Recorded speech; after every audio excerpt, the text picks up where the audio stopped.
Assalamualaikum warahmatullahi wabarakatuh. Bismillahirrahmanirrahim. Wabihi nasta'in ala umurid dunya waddin. Alhamdulillah. Wassalamun ala ibadihi alladhina astafa, amma ba'd. Sidang penonton yang dirahmati Allah, kita panjatkan kesyukuran kehadrat Allah Subhanahu wa taala. Pertemuan kita pada saat detik yang berbahagia ini moga-moga dirahmati Allah, diberkati Allah jua hendaknya. Saya Haji Hanafiah bin Abdul Razak sekarang ini diberi kepercayaan sebagai salah seorang panel pakar falak Jabatan Kemajuan Agama Islam Malaysia. Hadirin hadirat yang dirahmati Allah, kita berada di Galeri Anjung Warisan dan Kesenian Islam Bandaraya Iskandar Puteri. Di sini adanya peralatan-peralatan yang amat istimewa yang telah memberi sumbangan kepada umat Islam sejagat.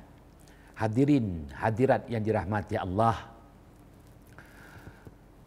satu bidang ilmu, yakni ilmu falak, yang Allah Subhanahu wa taala perakukan dalam Al-Quran, satu-satunya bidang ilmu yang mana ianya menjadi pedoman, bimbingan, pimpinan kepada umat manusia yang menjalani kehidupan di muka bumi ini.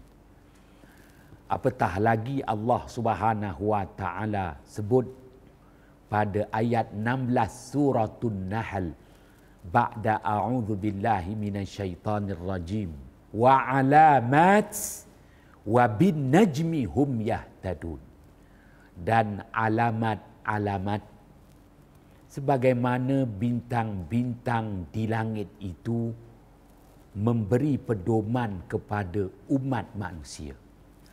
Allah Subhanahu wa taala menghendaki agar hamba-Nya yang menjalani hidup di muka bumi ini manfaatkan alamat-alamat yang Allah Subhanahu wa taala sediakan di muka bumi ini, sama ada alamat yang dekat dan alamat yang jauh, sebagai pedoman dan panduan dalam meneruskan kehidupan di muka bumi bagi keperluan dan kegiatan umat manusia. Hadirin hadirat yang dirahmati Allah, menjelaskan perkara ini Allah Subhanahu wa taala nyatakan pada ayat 16 suratul Nahl, wa bin najmi hum yahtadun. Bintang-bintang di langit itu memberi pedoman kepada umat manusia, menjelaskan kepada kita bahawa langit bukan kosong. Allah sediakan di langit itu jasad-jasad langit, bintang-bintang, dan kita boleh memilih bintang-bintang yang mudah untuk kita jadikan alamat, yakni pedoman untuk memahami terutamanya kedudukan penempatan kita. Ya, memahami dengan lebih tepat lagi mata angin utara yang sebenar, selatan, timur dan barat, supaya manusia dapat membuat pengukuran yang tepat. Apabila manusia diberikan dua peruntukan menjalani hidup di muka bumi ini, diberikan ruang untuk menjalani hidup dan diberikan peluang untuk meneruskan hidup. Ruang dan peluang. Ruang merujuk kepada tempat, peluang merujuk kepada masa. Maka itulah peruntukan yang Allah beri kepada kita. Ruang dan peluang, tempat dan masa. Maka zaman berzaman, sejak daripada zaman baginda Idris alaihi salam, seorang nabi, seorang rasul yang paling banyak menimba ilmu pengetahuan di muka bumi, maka dinamakan Idris daripada perkataan bahasa Arab adrasa, yudrisu, idras, Idris.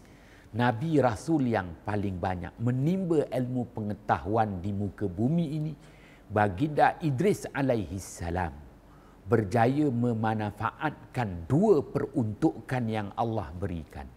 Ruang dan peluang, tempat dan masa. Kerana kita perlu mengukur tempat dan kita perlu mengukur masa. Maka sejak daripada zaman baginda Idris alaihissalam, baginda Idris alaihissalam telah memperkenalkan alatan-alatan untuk mengukur tempat dan untuk mengukur masa. Mengukur tempat dan mengukur masa. Junjungan mulia baginda Idris alaihissalam.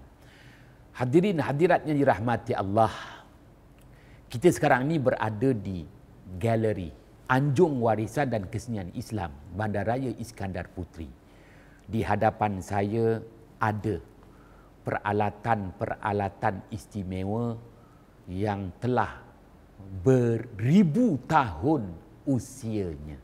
Antara peralatan yang digunakan zaman berzaman sejak daripada zaman baginda Idris alaihissalam hinggalah muncul tokoh-tokoh ilmuwan Islam zaman silam. Antaranya Asy-Syaikh Al-Imam Al-Battani telah wafat 1100 tahun yang lalu. Memperkenalkan kepada kita penggunaan peralatan-peralatan yang diwarisi. Antaranya yang ada di hadapan saya ini adalah Al-Asturlab.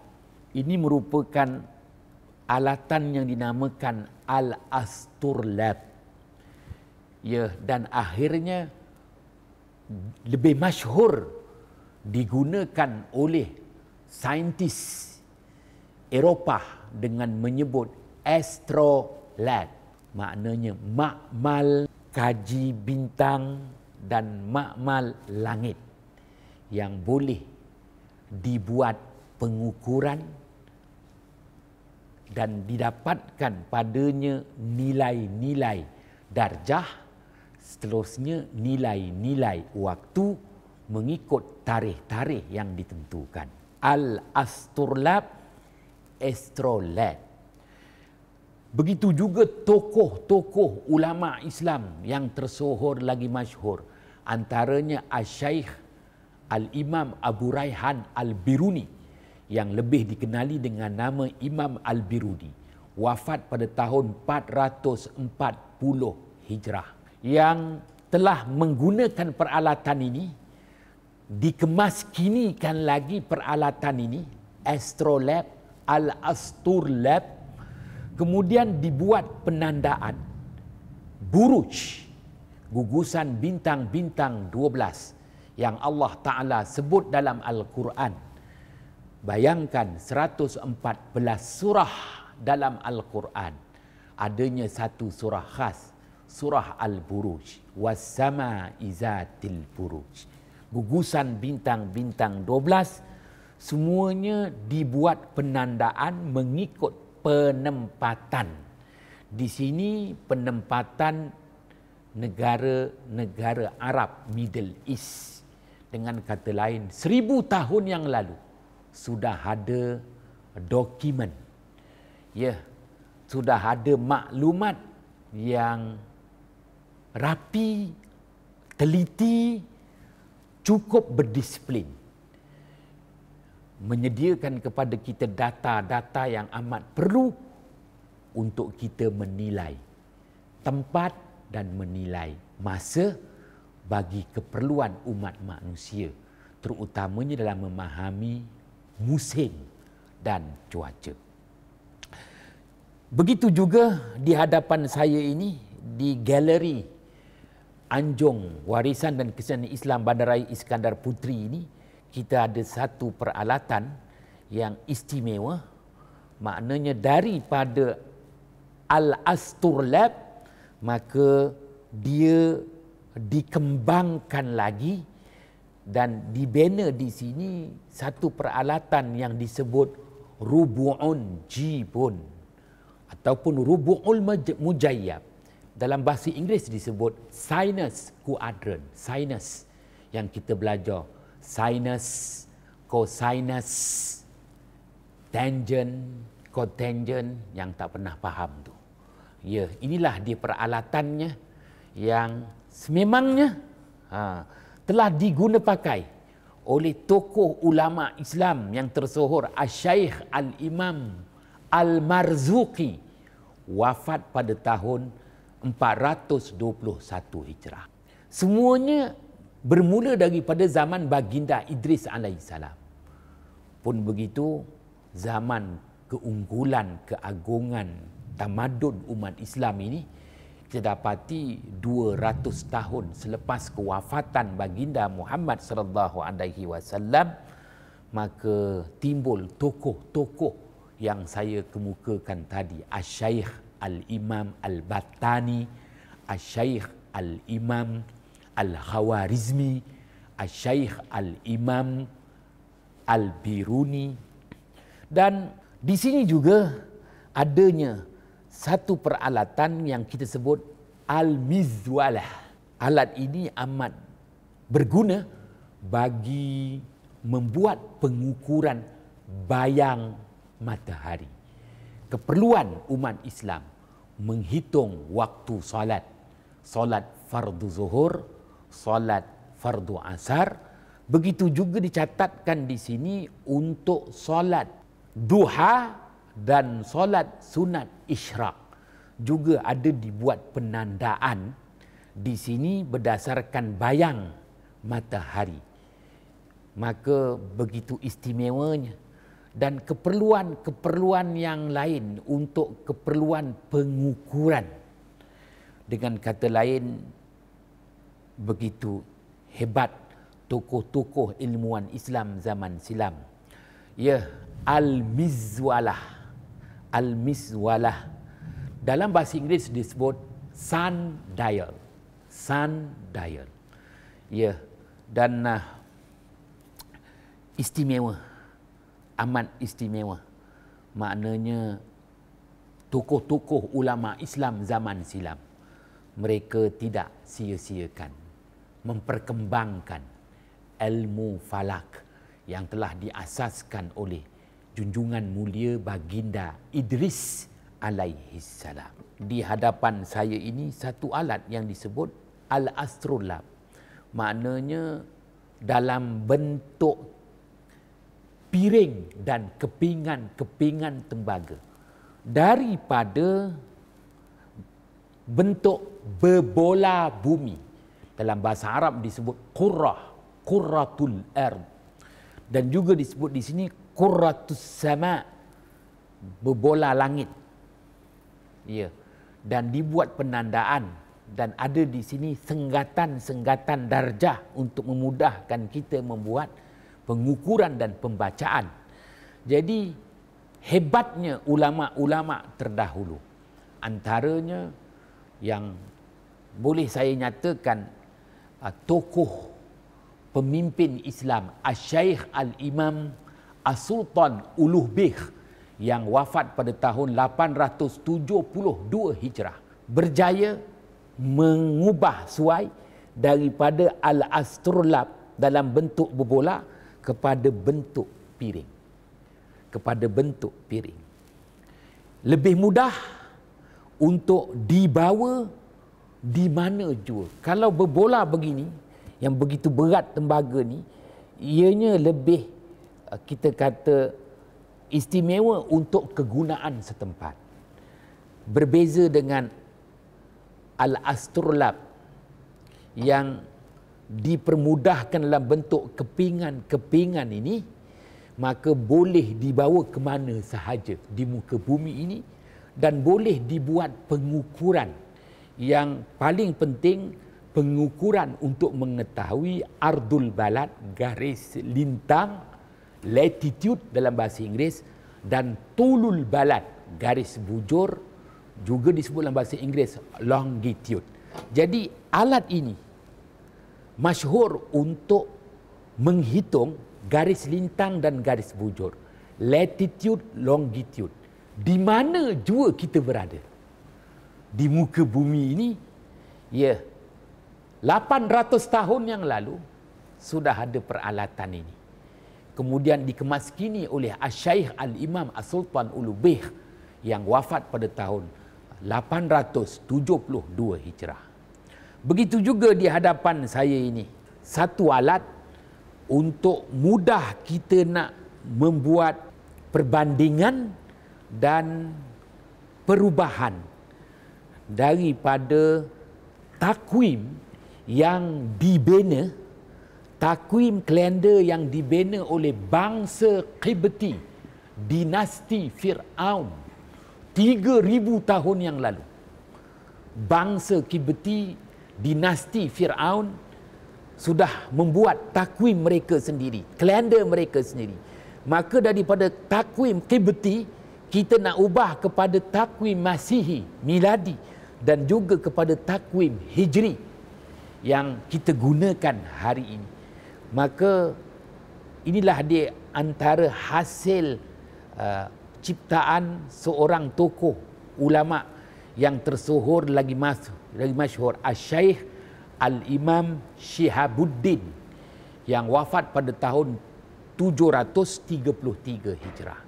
Dengan kata lain, kita bicarakan benda alatan yang dah berusia 700 tahun.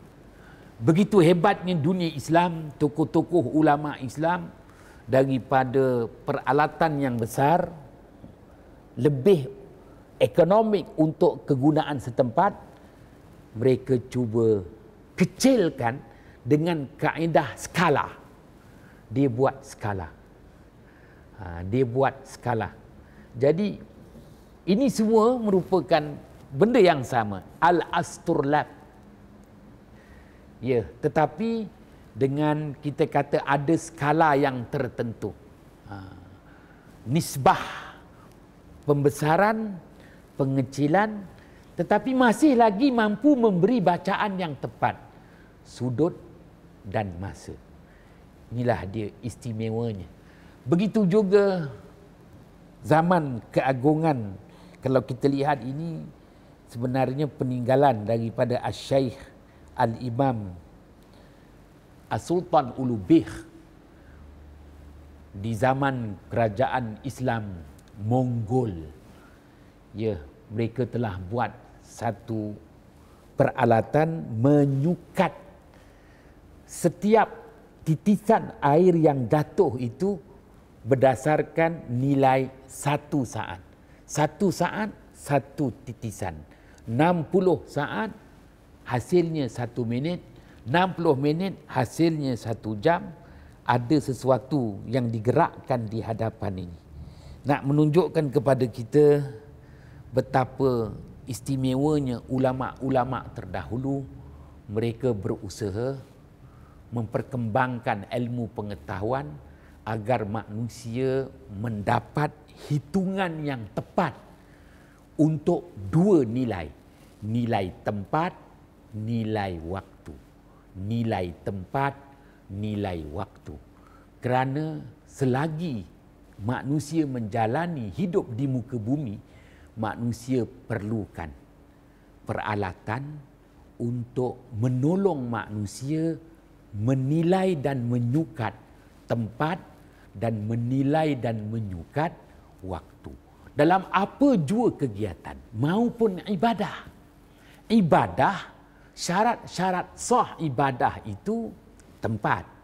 Begitu juga waktu. Masuk waktu. Begitu juga dalam apa jua aktiviti kehidupan, pertanian. ternakan, adanya tempat dan perlunya waktu. Waktu pertanian bercocok tanam, waktu mengutip hasil, begitu juga adanya tempat padang ragut dan adanya waktu tumbesaran binatang-binatang ternakan dan binatang-binatang peliharaan. Dalam apa jua aktiviti kehidupan manusia, manusia perlu mensabitkan dan menghitung dua perkara, tempat dan waktu. Semoga Allah Subhanahu wa taala sentiasa tunjukkan kepada kita jalan-jalan kebaikan. Wabillahi taufiq wal hidayah. Wassalamualaikum warahmatullahi wabarakatuh.